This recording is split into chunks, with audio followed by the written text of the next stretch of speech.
Hello and welcome to Lead the Way with Dr. John Joseph. We've been looking at the topic of leadership and personal growth. Why would someone want to be on your team? If you really want to pick great leaders, then you've got to be a great leader yourself.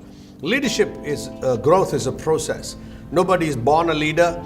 Yes, there are certain skills that give you a cutting edge over the others, but because you have certain skills over others does not mean a particular type of personality or a particular kind of leadership is going to finish the course. I've seen some great leaders with great charisma lead a whole group of people and yet finally finish off really bad. I've seen some leaders who had absolutely very little charisma. And I've often wondered, how could they do something significant with their life? The early years of their life, they did very little. But as the years went on, I saw them grow and establish, transform lives. So leading people isn't by any one single gift or charisma or ability or the ability to speak or the ability to have information or skill in some area. Leadership is all of it together. So you need to grow. And if you need to grow, we looked at you need to grow in your zone of your knowledge and the zone of your character. We looked at different aspects of your personal growth like attitude, and we looked at learning how to manage the finances carefully. Another important zone that a leader needs to do is to know how to prioritize things in his life. As you go on in life, the early days of your leadership, there'll probably be a lot of time on your hand because there isn't many people on your team. There aren't great visions that are being executed. You're all in the early zone, early time. But as it begins to grow, there's a lot of adjusting on your part. There's a lot of giving up to go up. There are new people to bring on board, but then the budgets would be less, not available. And so you'd have to do more. You'd be the first one probably to give up taking any salary. You're the last one to go home with some money. You're giving it off to other people. So constantly as a leader, you have to learn how to prioritize. You got to prioritize your time. You got to prioritize your energy. If you can't manage that, you're going to really mess up your health. You got to prioritize what you're doing in the zone of our life. And so you got to divide what you're doing into how constantly reviewing your priority. What is the one thing that only I can do? Now, the challenge with perfectionist leaders is that they prioritize the fact that no one else can do things the way they can. Well, you're digging your own grave when it comes to that. You have to, as the work grows, you have to prioritize and constantly ask, what can I let go of? So that somebody can hold on to that while I hold on to more important things. I constantly have lived by a principle. If two of us are there on the organization that have the ability to do the same thing, then one of us is not required. So I would encourage somebody, hey, why don't you take care of that while I can get into doing something of a priority that only I can look at, something that I can focus on. What are some of the things? You got to constantly reprioritize. You got to engage other people. Take that up, pick this up. Can you run with that? And then let's have a meeting. Let's look at that. To prioritize, you have to constantly measure where the organization, how many staff do we have, what are the zones, what are their strengths, what are the things they are looking into. So I think prioritizing is going to be so critical and so important.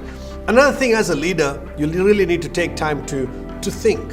Because if we don't take time to think, we'll be lost in the daily chores or the daily urgent.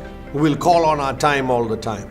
You know, the urgent, you got to get up, you got that to finish and this to finish, we're running after this and running after that. And I've seen so many leaders, as the organization grows, they have so little time to think. In fact, as a leader, as the work grows, you need more time to think. If you are a Christian leader, thinking isn't enough. You need time to think and you need time to pray. You need time to hear from God. You need to see, what is God, what is your plan? How do I lead these people? You look at Moses, he constantly asks God, how do I lead such a great people as yours? They constantly had the question. And some of these leaders, they had the challenge of leading 2 million people. No joke to lead 2 million people with their problems and their administrations and their judiciary and their, all of that. Moses knew he couldn't do it without asking God. So you need to take time to think. You need to think creative. You need to think, what's the new thing we can do? Take time with your strategy team. What is the next thing God is saying? You need to think focused. Look at something. What is the tweaking that this one particular issue needs? You need to think possibilities. What are the opportunities we have?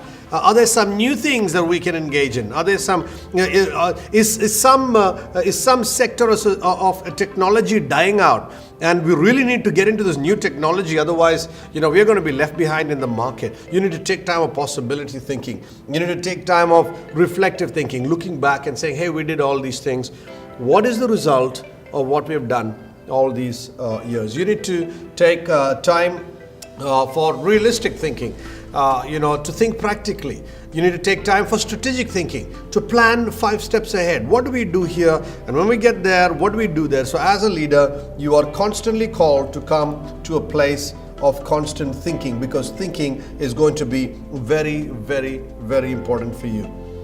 Finally, as I close, I think just 2 more important things that are you need to take time to grow in your own faith. As a leader, you need to believe in yourself. But believing in yourself isn't alone enough. You need to believe in others too. It's so important for you to have faith, to grow in faith. As a Christian leader, you're always asked by God to do so much more than who you are or what you have. You never have enough in your hands. You never have enough time, enough resources. And truly, that's why we need God. God with us on our side, nothing is impossible for them that believe. My question to you is, do you believe? Are you willing to believe God at His word? Are you willing to believe God, at what God was asking you to do? A couple of years ago, the Lord spoke to me one day and He said, John, you know what your problem is? I said, what's your problem? The Lord had spoken to us in the year 2005 that as a ministry that we would be discipling people in every known nation in the next 30 years' time. That was such a huge vision. Little boy from India, not knowing which way to go and wondering, is it possible? We hardly have resources that we were able to use in the ministry here. A lot of restrictions, a lot of challenges on many sides. And the constant question was, how can a little boy from a developing nation take the organization into every known nation in the world? So I let it be. One day God spoke to me and He said, John, you know what's your problem? The Bible says in Joshua 1:9, have I not commanded you? 8 and 9, have I not commanded you? And the Lord spoke to me saying, the problem is you don't know who has commanded you. If you knew who commanded you, you would believe. Many times we're unable to believe the great things God has for our life because we don't know Him. So as a leader, you can't be listening to everybody's voices all the time and grow in unbelief. You need to hear the voice of God and grow in faith. Are you growing in faith? Are you a believer? Can you believe what God has asked you to do? If you're an organization in the secular, can you believe that you can take the work into the next nation? Can you believe that you can grow from a 500 company to a 5,000 company? If you believe, nothing is impossible for them that believe. Finally, you need to grow in love, loving God and loving people. All through these years of leading people, I have just zeroed in and crystallized that this is what Christian life is all about. When I evaluated the life we're living as a leader, what I'm doing and why I'm doing it, it all boiled down to 2 things. The answer to why I'm doing it, the answer was finally not because I'm insecure, not because I'm afraid, not because of any of these things. The answer to why I'm doing it was because I loved God. And because the heart of God is people. When I loved God, I could not love God, God told me, without learning to love people whom God has placed in front of me. So the entire purpose of life, the entire purpose of your leadership is focused on 2 foundational questions you answer. Do you love God? And do you love people? If you love God, you will become secure and your purpose in life will become focused.